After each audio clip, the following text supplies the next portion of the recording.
You might look at a programmer and think they are geniuses and in no way you can become one. But you are wrong. There is a formula to become a developer and make that connection between the theory that you are binging and the real world. And if you give me 5 minutes, I'll give you the framework to learn how to print money as a coder, because it's very simple, but nobody knows how to do it. The other day I onboarded a new client and she mentioned to me that she's not 100% confident with CSS animations. And we discussed a little bit about this topic, and so in this video I want to help you learn how to learn difficult subjects in programming so you can make the big bucks. I'll give you a 2-step framework that will help you become really good at coding and learn any subject, no matter how difficult it might be. So if you want to become a 6-figure remote developer, this video will help you massively. I was a barista who switched careers to coding 7 years ago, and on this channel I help regular people learn code to become remote developers. And more info about what I do in the first link in the description. Not knowing something is a totally fine feeling that you need to get comfortable with in life, not just in coding. And most people give up when something is uncomfortable, but not you. When you learn a difficult concept and you feel like you are not getting it, the wrong way to go about it is to skip that concept and move to the next chapter of your learning journey.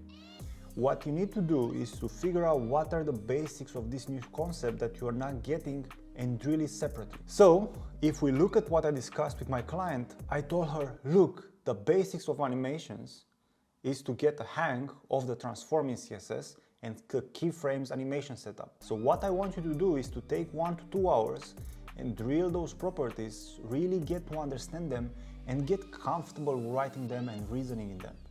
If you want to be creative and create cool and valuable stuff with code, your brain cannot spend energy thinking about the basics. You need to first internalize the movement, the pattern, the concept, so then you free your RAM to be able to become creative. And most people make a massive mistake. They go from crawling to running and they mess up their confidence because they are not ready to do that yet.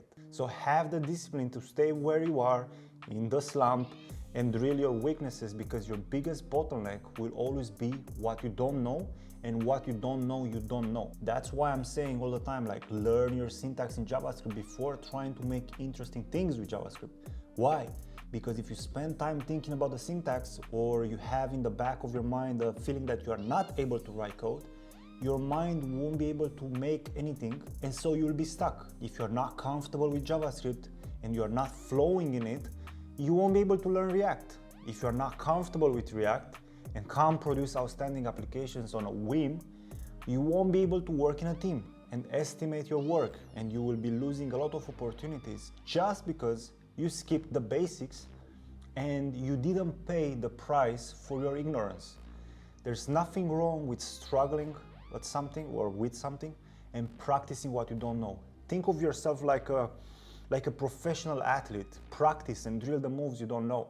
And it's your responsibility to do this. Not mine, not your mom's, not Andrew Tate's. Moving on, once you're comfortable with the base skill and once you feel comfortable writing and using the concept you focused on learning, the next thing is to experiment. Okay, break the thing apart, twist it, bend it, make stuff that doesn't make sense until it makes sense for you. All right, and once you're able to freestyle with it, it means that you really understood the concept. And the next thing we discussed was that she was watching a bunch of tutorials, she understood what was happening there, but for whatever reason, she couldn't use the new acquired knowledge for her own benefit. She couldn't do anything. Look, this is where you guys shoot yourself in the foot. These tutorials you see on YouTube are made to get your click, so their creators can make money off of your attention. And that's okay, we all have to make money somehow. But what you need to do is to have a target. Say you want to make a slide-in burger menu. Now that you have a target, you will use your Googling abilities, your questioning abilities, and your problem-solving abilities to figure out the steps and parts that you need to solve individually to get to the end goal. So if you start a journey without a destination, how do you know when to stop? How long will you go till you say this is enough? Your brain is like opening a loop and it wants it closed ASAP so it can release dopamine.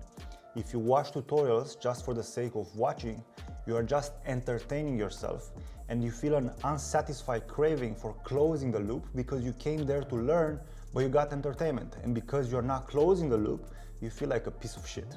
And now you start to doubt yourself and second guess if coding is for you. Coding is for everyone.